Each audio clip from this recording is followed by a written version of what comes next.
If it wasn't already obvious, today we're going to be talking about the Demo Man's charge and ask the question, would it actually kill you in real life? Now in the game itself, the shield alone isn't the strongest. It has some knockback, but the damage itself can be kind of weak unless you use a melee weapon. But when you think about it, if someone physically ran towards you with that speed, you'd probably fall down and get really badly hurt. But in the game, they make it seem like it's nothing. Of course, for the sake of making any game fun, developers make bullets and everything hurt less. I looked at the Sandman before and yeah, it still makes no sense to me, but hey, we have teleporters, magic, healing beams, and people jumping around with rockets, so who cares? So let's begin by... Really? Right now? You couldn't pick any other... Nope. Oh, fine. In order to begin answering the question, we need several pieces of info.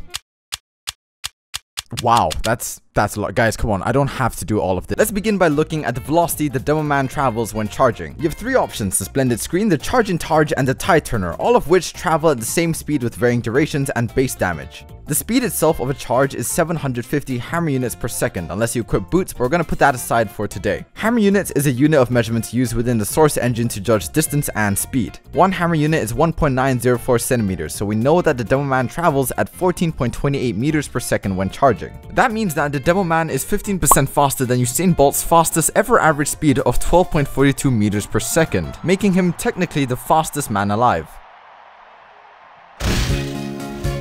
The next component we need to find is his mass. I don't think that's a question that many people ask, and it's pretty obvious from the Google results, but I ended up finding two main sources. tfportal.de states that he weighs 90 to 90.7 kilograms, and another source, teamfortress.fandom, says that he weighs 86 kilograms. They're both not very far off from each other, but I'm going to use the lower bound for the sake of getting closer to the average weight of a male. Also because I use that for all my measurements and I don't want to do it again. We also need to take into account his shield. Once again, we're met with three options: the Splendid Screen, the Charge and Targe, and the Tide Turner. The most lethal out of those three are the Splendid Screen and the Charge and Targe, both of which have spikes on the end. And the spikes, you know, they poke people and they hurt a lot. This is really... Oh, shit! Before today, I'm going to be using the Splendid Screen because it's just so much easier to use for measurements. TF2 states that it is a battered iron shield spattered with blood with 4 bosses in the cardinal directions and a larger boss in the middle. The closest shield I could find online was this one. It's round, made out of 20 gauge mild iron steel, and weighs 1.3 kilograms. Okay, wait, that feels a little light. Let's see here. Okay, recreation. There it is. So as it turns out, it's really difficult to find out the weight of a real life shield because people don't make them like they used to. And even the people that do don't give me a weight to work with. So I got a bit desperate.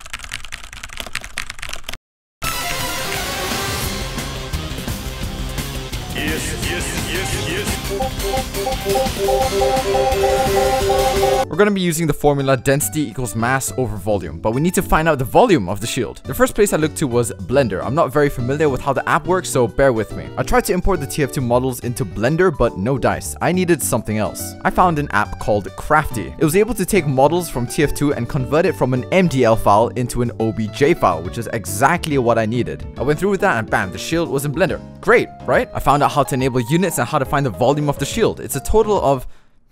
Okay, well, that makes sense. TF2's models are not to scale with real life, therefore Blender will put some random scale to compensate. What I needed was a baseline to change the scale. I found the height of all TF2 classes from a Reddit post and I tried to import the Demo Man into Blender. For some reason, he had no feet.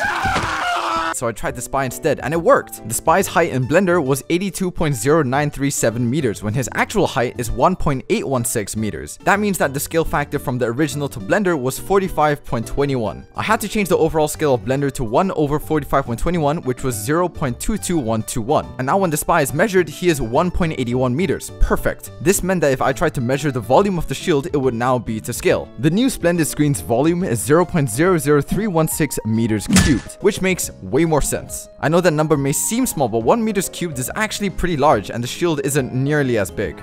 But now that we have the volume of the shield, we can actually find its mass. We know that the shield is made out of iron, but the spikes could be made out of multiple materials. The main problem was that spikes weren't very often attached onto shields. The first reason being redundancy. There's some literature saying that these spikes, they're probably weapons. Yeah?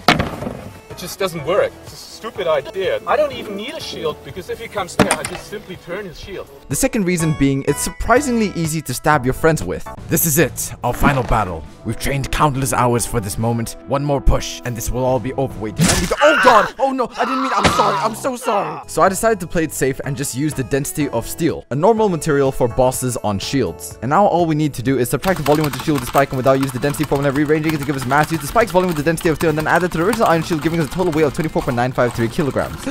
I know you might be thinking, wow, Hamaji, that was a big waste of your time, like holy crap. And to that I have to say, yeah. Finally, we need the Demoman's acceleration. You may not realize it, but Team Fortress 2 actually has acceleration within the game. When you charge as a Demoman, he doesn't instantly go bolting forward. It actually takes him a little bit of time to get to his top speed. If we use CL_showpause1 and do a frame-by-frame analysis, we find out that the time taken to get to his top speed is 9 frames. And since this video is 60 frames per second, that means that it took 0.15 seconds to get to his top speed, which means that the Demoman's final acceleration from rest is 95.2 meters per second squared. And here's where I reached an interesting predicament. Originally, I was planning on using the traditional F=ma formula, but the Demoman doesn't actually accelerate at any point apart from the beginning, therefore making F=ma invalid in most cases unless we assume that the person being charged at is right in front of the Demoman, which rarely happens. Okay, this does not look good here. Another option is force equals rate of change of momentum, Newton's second law. But if you studied physics, you probably know that mass times acceleration can also equal rate of change of momentum. So, we have two options. Number one, we assume that the enemy is standing right in front of the Demoman, but it's pretty unrealistic and almost never happens in the game. For reference, you need roughly 3,300 newtons to have a 25% chance of breaking a rib. So yeah, 3 times that force distributed through your chest probably means you're not gonna have a great time.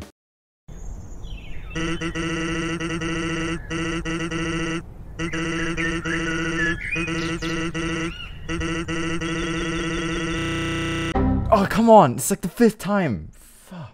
Okay, no biggie. We can just start things up. Oh, wow. There's some cool merch on Teespring. Dang. And oh my god, I have a Patreon where you can support me and get exclusive access to Discord channels as well as sneak peeks to videos. And oh my god, a Twitch as well where I live stream TF2 and other games. Dang. Okay, that was dumb. I'm sorry. All jokes aside, we can actually use kinetic energy to find the overall force. Since energy is also work done, we can rearrange the formula to go from force times distance equals kinetic energy to force equals half times mass times velocity squared over distance. So now let's say the Demoman meets him somewhere around halfway his charge. That would be around 9.639 meters. Plug the rest of our values in and we get 1,173.64 newtons. That amount of force is comparable to an average rugby tackle, which is around 1,660 newtons, which in the end is very similar to what the Demoman is technically doing, so it's a much more realistic value. So the charge by itself isn't exactly fatal. It is, however, more than capable of dealing blunt trauma, which can lead to broken ribs, collapsing lungs, and very rarely straight up death. But oh, we're not done yet. The splendid screen can also have a spike attached, and while that doesn't change anything in the game, a spike in real life would have made all the difference. A good example would be if someone were to hit you with a spoon instead of a knife.